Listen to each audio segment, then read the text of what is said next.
ഈ വീഡിയോയിൽ നമ്മൾ പാർട്ട്ണർഷിപ്പിൽ ഡിസൊല്യൂഷന്റെ അക്കൗണ്ടിംഗ് പ്രൊസീജിയർ ആണ് എക്സ്പ്ലെയിൻ ചെയ്യുന്നത്. അതും when all partners are insolvent.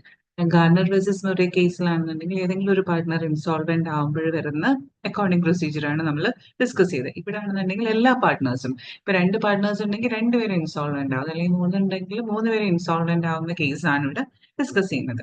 Insolvency നിങ്ങൾക്ക് എല്ലാവർക്കും അറിയാം. It's a state of inability of a partner to pay his obligation when they fall due.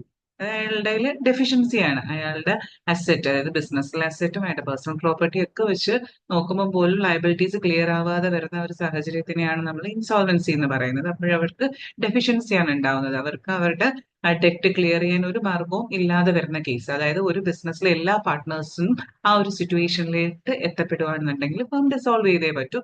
ആ സാഹചര്യത്തിൽ വരുന്ന അക്കൗണ്ടിംഗ് പ്രൊസീജിയർ ആണ്. ഒരു ബ്രീഫ് ആയിട്ട് പെട്ടെന്ന് എക്സ്പ്ലെയിൻ ചെയ്തു പോവാം. ആദ്യത്തെ സ്റ്റെപ്പ് നിങ്ങൾ ഓർക്കേണ്ടത്, ആസ് യൂഷ്വൽ ഒരു ബിസിനസ് ക്ലോസ് ഡൗൺ ചെയ്യുമ്പം, പാർട്ട്ണർഷിപ്പ് ബിസിനസ് ക്ലോസ് ഡൗൺ ചെയ്യുമ്പോൾ നമ്മൾ പ്രിപ്പയർ ചെയ്ത പ്രധാനപ്പെട്ട അക്കൗണ്ട് ആണ് റിയലൈസേഷൻ അക്കൗണ്ട്. ആസ് യൂഷ്വൽ ഇത് പ്രിപ്പയർ ചെയ്യുക. റിയലൈസേഷൻ അക്കൗണ്ടിൽ നമ്മൾ സാധാരണ ചെയ്യുന്നത് അസെറ്റ് എല്ലാം ക്ലോസ് ചെയ്യും, ലയബിലിറ്റീസ് ക്ലോസ് ചെയ്യും. അസെറ്റ് റിയലൈസ് ചെയ്യുന്ന എമൗണ്ട് റെക്കോർഡ് ചെയ്യും, ലയബിലിറ്റി പേ ഓഫ് ചെയ്യും, റിയലൈസേഷൻ എക്സ്പെൻസ് എൻറ്റർ ചെയ്യണം. പിന്നീട് difference will be realisation profit or loss which should be shared among the partners in there profit sharing ratio. അപ്പൊ ആ രീതിയിലാണ് നമ്മൾ റിയലൈസേഷൻ അക്കൗണ്ട് പ്രിപ്പയർ ചെയ്യുന്നത്. ഇവിടെ ഒരു ചെറിയ മാറ്റമുണ്ട്. എല്ലാ പാർട്ട്നേഴ്സും ഇൻസോൾവെന്റ് ആവുന്ന കേസിൽ റിയലൈസേഷൻ അക്കൗണ്ട് പ്രിപ്പയർ ചെയ്യുമ്പം നമ്മൾ ഒരിക്കലും ക്രെഡിറ്റേഴ്സും മറ്റ് എക്സ്റ്റേണൽ ലയബിലിറ്റീസും ക്ലോസ് ചെയ്യാൻ പാടില്ല. അപ്പൊ ലയബിലിറ്റീസിനെ കുറിച്ചൊന്നും റിയലൈസേഷൻ അക്കൗണ്ട് റെക്കോർഡ് ചെയ്യേ വേണ്ട. ആകെപ്പാട് നമ്മൾ ചെയ്യേണ്ടത് അസെറ്റ് ക്ലോസ് ചെയ്യുക, ഡെബിറ്റ് സൈഡിൽ അസെറ്റിൽ നിന്ന് റിയലൈസ് ചെയ്യുന്ന എമൗണ്ട്, ക്രെഡിറ്റ് സൈഡിൽ ബാങ്ക് എന്നും പറഞ്ഞ് എഴുതുക. പിന്നീട് റിയലൈസേഷൻ എക്സ്പെൻസ് ഉണ്ടെങ്കിൽ അത് മീറ്റ് ചെയ്യുക. പിന്നീട് ഡിഫറൻസ് വരുന്നത് പ്രോഫിറ്റോ അല്ലെങ്കിൽ ലൂസോ ആയിരിക്കും, അത് പാർട്ട്നേഴ്സിന് ഷെയർ ചെയ്ത് കൊടുക്കുക. അപ്പൊ അതാണ് ഫസ്റ്റ് സ്റ്റെപ്പ്. ഓർക്കേണ്ട കാര്യം എന്ന് പറയുന്നത്, ക്രെഡിറ്റേഴ്സിന്റെയും എക്സ്റ്റേണൽ ലയബിലിറ്റീസിന്റെയും അക്കൗണ്ട് നമ്മൾ ഇത് ക്ലോസ് ചെയ്യേണ്ട, പക്ഷെ ഇതിനു വേണ്ടി നമ്മൾ പ്രത്യേകം ഒരു അക്കൗണ്ട് പ്രിപ്പയർ ചെയ്യേണ്ടി വരും. പിന്നീട് realisation account should be prepared in usual manner without transferring creditors and external liabilities. പിന്നീട് ആസ് യൂഷ്വൽ നമ്മൾ ഡിസൊല്യൂഷൻ വരുമ്പോൾ, ഗാർണർ വേഴ്സസ് മൊറേ കേസ് ആണെങ്കിലും അല്ലാത്ത കേസിൽ ഒരു പാർട്ട്ണർ ഇൻസോൾവെന്റ് ആകുമ്പോഴൊക്കെ നമ്മൾ പ്രിപ്പയർ ചെയ്യുന്ന ഒരു പ്രധാനപ്പെട്ട അക്കൗണ്ട് ആണ് cash account.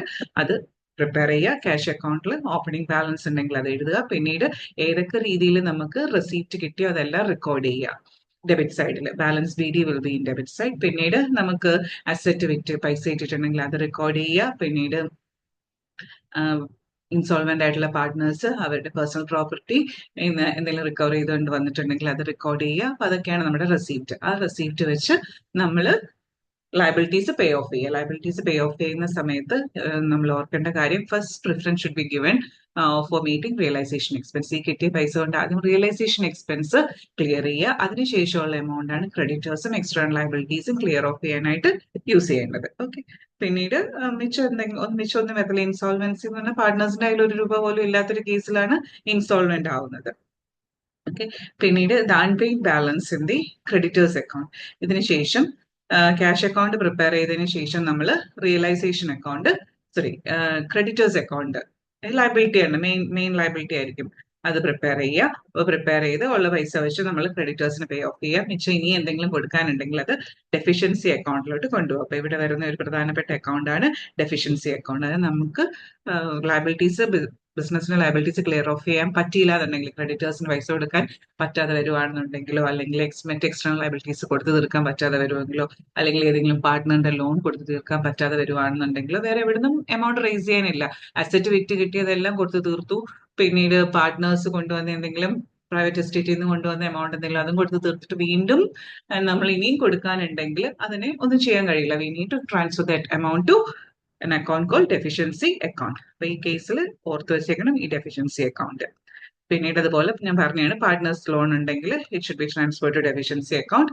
Finally the debit or credit balance in partners capital account will also be transfer to deficiency account. നമ്മൾ ക്യാപിറ്റൽ അക്കൗണ്ട് പ്രിപ്പയർ ചെയ്യുമ്പോൾ ഡിസൊല്യൂഷനിൽ ലാസ്റ്റ് നമ്മൾ എന്താ ചെയ്യുന്നത്, ബാലൻസ് സി ഡി എന്നല്ല എഴുതുന്നത്, നമ്മൾ ടു ബാങ്ക് അല്ലെങ്കിൽ ബൈ ബാങ്ക് എന്ന, ഒന്നീ പാർട്ട്നേഴ്സിന് അങ്ങോട്ട് പൈസ കൊടുക്കാനുണ്ടാവും, അല്ലെങ്കിൽ പാർട്ട്നേഴ്സ് ബിസിനസ്സിലേക്ക് കൊണ്ടുവരാനുണ്ടാവും മറ്റു ലയബിലിറ്റീസ് കൊടുത്തു തീർക്കാനായിട്ട്. അപ്പൊ ബൈ ബാങ്ക് അല്ലെങ്കിൽ ടു ബാങ്ക് എന്നാണ് വരാറുള്ളത്. അപ്പൊ ഇവിടെ അങ്ങനെ എഴുതാനായിട്ട് യാതൊരു സാഹചര്യമില്ല. ഇവര് പൈസ ഇങ്ങോട്ടേക്ക് കൊണ്ടുവരാനാണ്, ബിസിനസ്സിലേക്ക് കൊണ്ടുവരാനായിരിക്കും ഉണ്ടാവുക. അപ്പൊ അവിടെ കൊണ്ടുവരാൻ ഇവിടെ പൈസയൊന്നുമില്ല. So we need to transfer that amount to deficiency account. Partners capital അക്കൗണ്ടിൽ ഡിഫറൻസ് വന്നാൽ അതിനെ ഡെഫിഷ്യൻസി അക്കൗണ്ടിലോട്ടാണ് ട്രാൻസ്ഫർ ചെയ്യേണ്ടത്.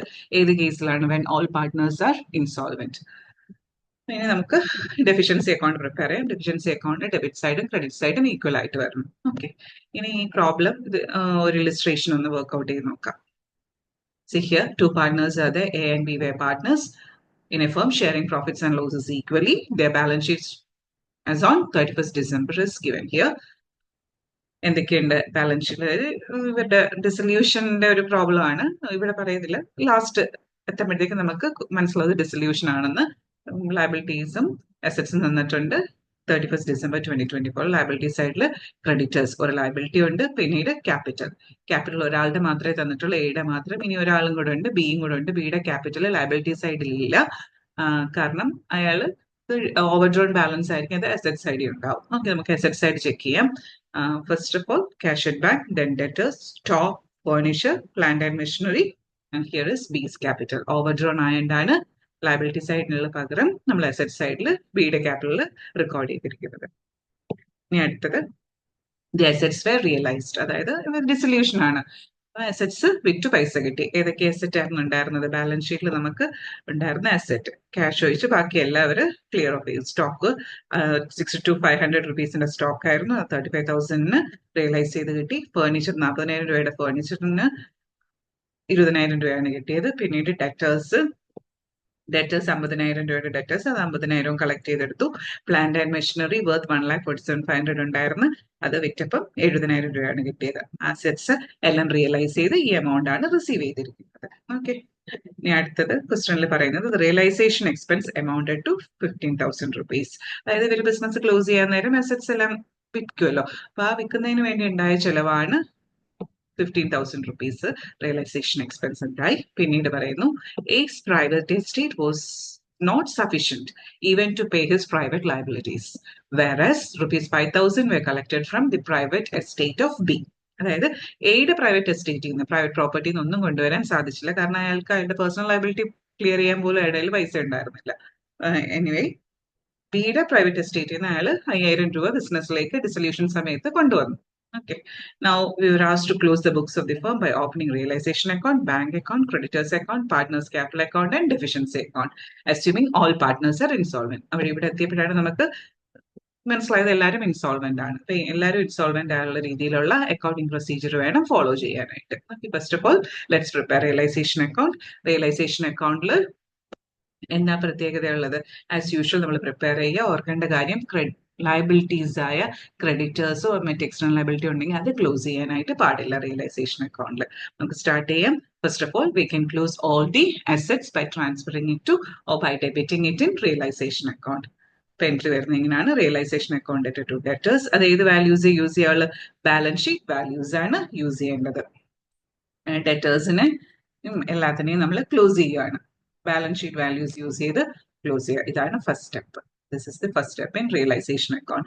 Balance sheet in the debtors 50,000, balance sheet 62,500, furniture amounting to 40,000, plant and machinery 1,47,500. We have closed all the assets by transferring it to realization account. ഇനി ഇത് വിറ്റ് കിട്ടിയ പൈസ ഇവിടെ പറയുന്നുണ്ടല്ലോ, അതാണ്ട് ഇത്രയാണ്. സ്റ്റോക്ക്, ഡെറ്റേഴ്സ്, ഫേർണിച്ചർ, ഇതെല്ലാം കൂടെ റിയലൈസ് ചെയ്തത് എത്ര രൂപയാണ്? 1,40,000. ഇതെല്ലാം കൂടെ ആഡ് ചെയ്യുമ്പോൾ നമുക്ക് 1,40,000 rupees ആണ് അസറ്റ്സ് റിയലൈസ് ചെയ്തപ്പോൾ കിട്ടിയത്. അത് റിയലൈസേഷൻ അക്കൗണ്ടിന്റെ ക്രെഡിറ്റ് സൈഡിൽ. അതാണ് second step. By bank asset realised 1,75,000. 50,000, 1,75,000. ഇനി അടുത്തത് 50. ഇതെല്ലാം ഉണ്ട്. പിന്നീട് നമ്മൾ ഇനി ഉള്ളത് റിയലൈസേഷൻ എക്സ്പെൻസ് ആണ്. 15,000 രൂപയുടെ റിയലൈസേഷൻ എക്സ്പെൻസ് മീറ്റ് ചെയ്ത്. അത് ഏത് അക്കൗണ്ടാണ്? റിയലൈസേഷൻ അക്കൗണ്ടിൽ ക്രെഡിറ്റ് സൈഡ്, ഡെബിറ്റ് സൈഡിൽ ടു ബാങ്ക് എന്ന് പറഞ്ഞു. Explanation: realisation expense 15,000. That is the third step. ഇനി വേറെ സ്റ്റെപ്സ് ഒന്നും റിയലൈസേഷൻ അക്കൗണ്ടിൽ എഴുതാനായിട്ടില്ല. ക്രെഡിറ്റേഴ്സിനെ ക്ലോസ് ചെയ്യാൻ പാടില്ല, അതാണ് റൂള്. എല്ലാ പാർട്ട്നേഴ്സ് ഇൻസോൾവെന്റ് ആകുമ്പോഴേ ഓർക്കേണ്ട കാര്യം, we should not close the liabilities to realisation account. ഇനി ഇതിനെ ബാലൻസ് ചെയ്യുക. ബാലൻസ് ചെയ്യുമ്പോൾ ഡെബിറ്റ് സൈഡിൽ 50 + 62,500 + 40,000 + 1,47,000 + 15, 3,15,000 ആണ് റിയലൈസേഷൻ അക്കൗണ്ട് ഡെബിറ്റ് സൈഡിൽ. ക്രെഡിറ്റ് സൈഡിൽ ഏത് മാത്രമേ ഉള്ളൂ? 1,75,000 അല്ലേ ഉള്ളൂ. ഡെബിറ്റ് സൈഡ് ആണ് ഗ്രേറ്റർ, ക്രെഡിറ്റ് സൈഡ് ലെസർ ആണ്.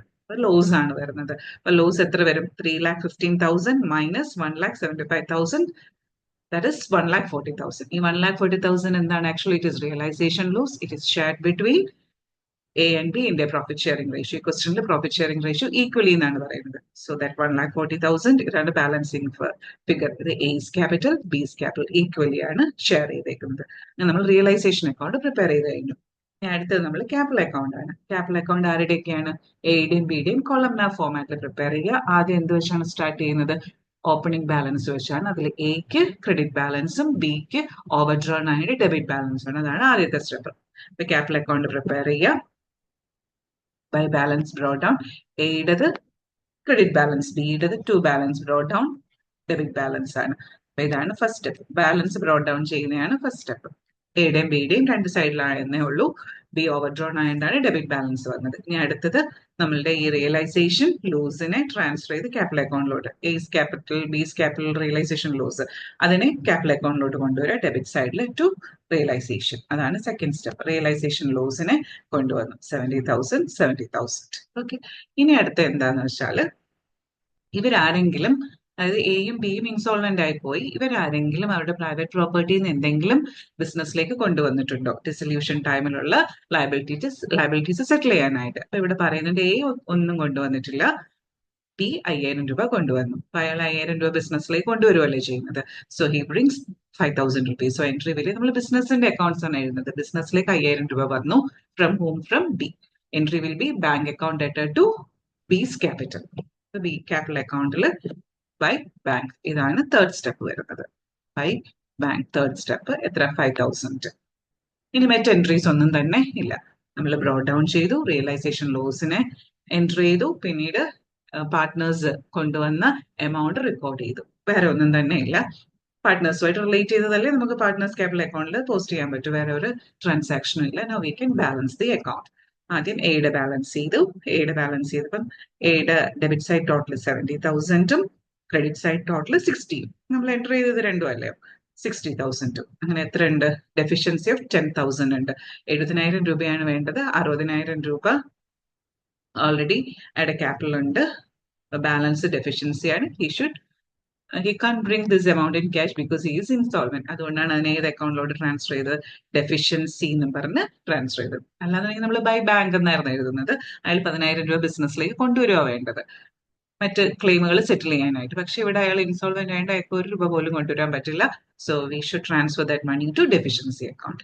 ഇതുപോലെ ബിയുടെ അക്കൗണ്ട് ബാലൻസ് ചെയ്യുക. ബിയുടെ ഡെബിറ്റ് സൈഡിൽ 1,20,000 പ്ലസ് 70 1,90,000. ക്രെഡിറ്റ് സൈഡിൽ എന്തെങ്കിലും ഉണ്ടാവും, ഒരു 5,000 രൂപയുണ്ട്.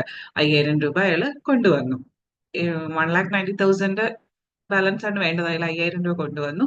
ബാക്കി അയാളെ കൊണ്ട് 1 രൂപ പോലും റേസ് ചെയ്യാൻ പറ്റില്ല. So that amount should be transferred to deficiency account. എന്ന് പറയുന്നത് 1,85,000. 190,000 minus 5,000, that is 1,85,000. അയാൾ ഇതാക്കിൽ കൊണ്ടുവരുമായിരുന്നു വേണ്ടത്. പക്ഷെ അയാൾ ഇൻസോൾവെന്റ് ആയതുകൊണ്ട് is unable to bring that money. So we can transfer it to deficiency account. അങ്ങനെ ക്യാപിറ്റൽ അക്കൗണ്ടും കഴിഞ്ഞു. So first you need to prepare realisation account if it is asked.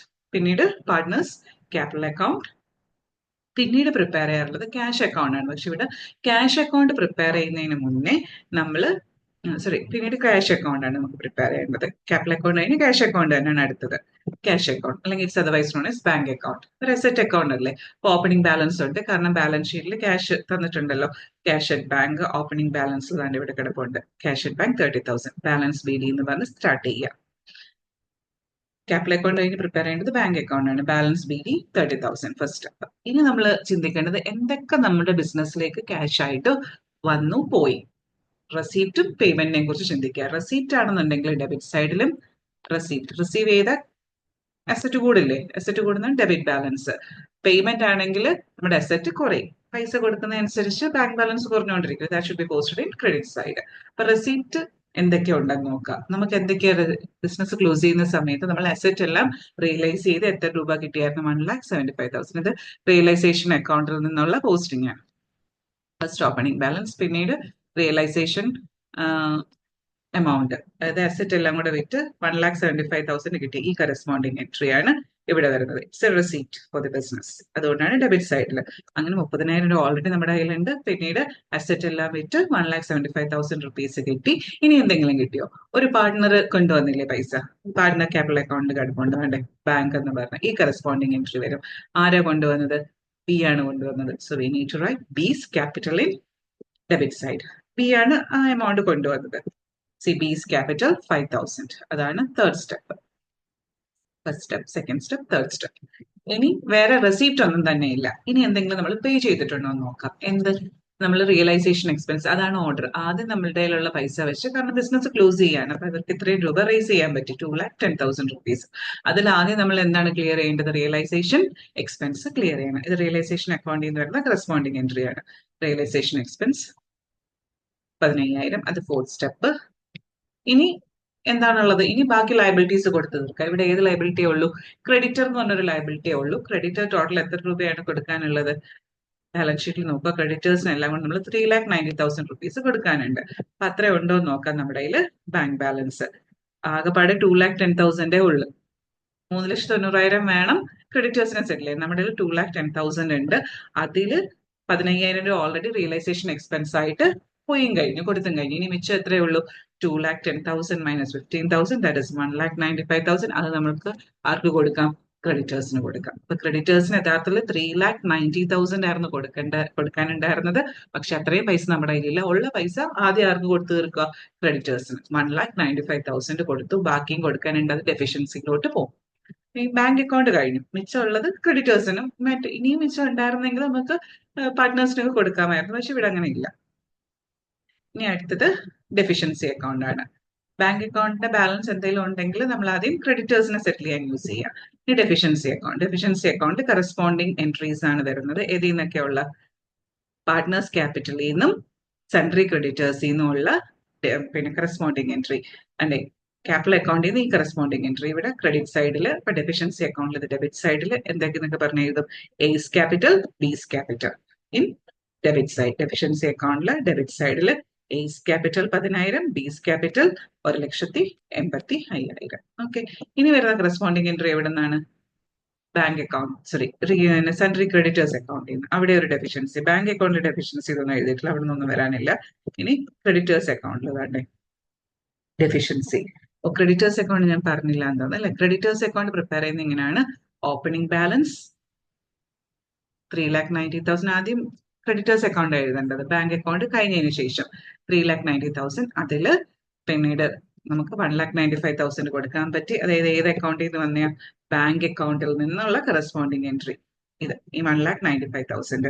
എന്നിട്ട് മിച്ചം നമ്മൾ കൊടുക്കാനുണ്ട്. എത്രയാണ് ബാലൻസിങ് ഫിഗർ? 1,95,000. അതായത് 390 മൈനസ് 195,000, ദാറ്റ് ഇസ് 1,95,000. കൊടുക്കാൻ യാതൊരു മാർഗവും ഇല്ല, പൈസ ഇല്ല ഇവരുടെ കയ്യിൽ. രണ്ടുപേരും ഇൻസോൾവെന്റ് ആയി, ബിസിനസിന്റെ കയ്യിൽ നിന്ന് അസറ്റ് റിയലൈസ് ചെയ്ത് അതിന് വേണ്ടി പൈസയൊന്നും കിട്ടിയതുമില്ല. So it should be transfer to deficiency account. അതിനുശേഷമാണ് നിങ്ങൾ ഡെഫിഷ്യൻസി അക്കൗണ്ട് പ്രിപ്പയർ ചെയ്യേണ്ടത്. ഡെഫിഷ്യൻസി അക്കൗണ്ടിൽ പ്രിപ്പയർ ചെയ്യുന്നത് ബി ഡി വെച്ചൊന്നും അല്ല, കാരണം ബാലൻസ് ഷീറ്റിൽ നിന്ന് വരുന്ന ഐറ്റം ഒന്നും അല്ലല്ലോ. അതൊരു ടെമ്പററി അക്കൗണ്ട് ആണ്. ഈ ഒരു അഡ്ജസ്റ്റ്മെന്റിന് വേണ്ടി മാത്രം നമ്മൾ പ്രിപ്പയർ ചെയ്യുന്നത്. കറസ്പോണ്ടിങ് എൻട്രി ഫ്രം ക്യാപിറ്റൽ അക്കൗണ്ടിൽ നിന്ന് വരുന്ന ഈ കറസ്പോണ്ടിങ് എൻട്രി, പിന്നീട് സൺട്രി ക്രെഡിറ്റർ നിന്ന് വരുന്ന ഈ കറസ്പോണ്ടിങ് എൻട്രി, ഇത് രണ്ടുമാണ് ഡെഫിഷ്യൻസി അക്കൗണ്ടിൽ വരുന്നത്. ക്യാപിറ്റൽ അക്കൗണ്ടിൽ നിന്ന് വന്ന കറസ്പോണ്ടിങ് എൻട്രി, എയ്സ് ഡെഫിഷ്യൻസി 10,000, ബീസ് ഡെഫിഷ്യൻസി 1,85,000. പിന്നീട് ക്രെഡിറ്റേഴ്സിന് കൊടുക്കാൻ പറ്റാതെ വരുന്ന തുക എന്ന് പറയുന്നത് 1,95,000. ഡെഫിഷ്യൻസി അക്കൗണ്ട് രണ്ട് സൈഡും ടാലി ആവും, ഡിഫറൻസും ബാലൻസും ഫിഗറും ഒന്നും വരില്ല. ഓക്കെ. അപ്പൊ ഇതാണ് accounting procedure when all partners are insolvent. Order ഇങ്ങനെയാണ്. First of all you need to prepare realisation account. Realisation account prepare ചെയ്യാൻ നേരം ഓർക്കേണ്ട കാര്യം, ലയബിലിറ്റീസ് ആയ ക്രെഡിറ്റേഴ്സോ മറ്റ് എക്സ്റ്റേണൽ ലയബിലിറ്റി ഒന്നും റിയലൈസേഷൻ അക്കൗണ്ടിലോട്ട് ക്ലോസ് ചെയ്യാൻ പാടില്ല. പിന്നീട് നമ്മൾ പാർട്ട്നേഴ്സ് ക്യാപിറ്റൽ അക്കൗണ്ട് പ്രിപ്പയർ ചെയ്യണം. പാർട്ട്നേഴ്സ് ക്യാപിറ്റൽ അക്കൗണ്ട് പ്രിപ്പയർ ചെയ്യുമ്പോൾ ബാലൻസിങ് ഫിഗർ വരുന്നത് ഡെഫിഷ്യൻസി അക്കൗണ്ടിലോട്ടാണ് ട്രാൻസ്ഫർ ചെയ്യേണ്ടത്. അതിനുശേഷം നമ്മൾ ക്യാഷ് അക്കൗണ്ട്, പാർട്ട്നേഴ്സ് ക്യാപിറ്റൽ കഴിഞ്ഞ് മൂന്നാമത് പ്രിപ്പയർ ചെയ്യേണ്ടത് bank account, then cash account. അപ്പൊ അത് പ്രിപ്പയർ ചെയ്യുമ്പോൾ നമുക്ക് വന്ന ബാലൻസ് ബി ഡി, റെസീപ്റ്റ്സുകളെല്ലാം ഡെബിറ്റ് സൈഡിലും, എന്തൊക്കെ പേയ്മെന്റുകൾ ഉണ്ട് അത് ക്രെഡിറ്റ് സൈഡിലും എഴുതാം. മിച്ചം വരുന്ന എന്തെങ്കിലും എമൗണ്ട് ഉണ്ടെങ്കിൽ ആദ്യത്തെ ലയബിലിറ്റി ക്ലിയർ ചെയ്യാൻ ഉപയോഗിക്കാം. ഇവിടെ നമുക്ക് 3,90,000 ആയിരുന്നു വേണ്ടിയിരുന്നത്, പക്ഷെ ആകെ എത്ര ഉണ്ടായിരുന്നുള്ളൂ? 1,95,000 റുപ്പീസേ മിച്ചം ഉണ്ടായിരുന്നുള്ളൂ. അപ്പൊ അത് ക്രെഡിറ്ററിന് സെറ്റിൽ ചെയ്തു. പിന്നീട് creditor account, liability account prepare ചെയ്യുക. ഓപ്പണിംഗ് ബാലൻസ് പിന്നീട് opening balance in credit side, പിന്നീട് അയാൾക്ക് എത്രേ കൊടുക്കാൻ പറ്റുള്ളൂ, 3,90,000 അയാൾക്ക് 1,95,000 കൊടുക്കാൻ പറ്റുള്ളൂ. മിച്ചം വരുന്നത് ഡെഫിഷ്യൻസി അക്കൗണ്ട്.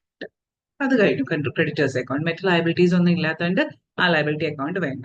പിന്നീട് finally you need to prepare deficiency account. Deficiency അക്കൗണ്ടിൽ എങ്ങനെ പ്രിപ്പയർ ചെയ്ത പാർട്ട്നേഴ്സ് ക്യാപിറ്റൽ അക്കൗണ്ടിൽ നിന്നുള്ള ഡെഫിഷ്യൻസിയും പിന്നെ ലയബിലിറ്റി അക്കൗണ്ടുകളിൽ നിന്നുള്ള ഡെഫിഷ്യൻസി കറസ്പോണ്ടിങ് എൻട്രി ആണ് വരുന്നത്. ഇവിടെ ആകെപ്പാട് ഒരു ലയബിലിറ്റി അക്കൗണ്ടേ ഉണ്ടായിരുന്നുള്ളൂ, ക്രെഡിറ്റേഴ്സ് അക്കൗണ്ട്. മറ്റേതെങ്കിലും ലയബിലിറ്റി ഉണ്ടായിരുന്നെങ്കിൽ അത് ഓപ്പൺ ചെയ്ത് ഡെഫിഷ്യൻസി ഉണ്ടോ എന്ന് ചെക്ക് ചെയ്യണമായിരുന്നു. കറസ്പോണ്ടിങ് എൻട്രി ഡെഫിഷ്യൻസി അക്കൗണ്ടിൽ വരികയും ചെയ്യും.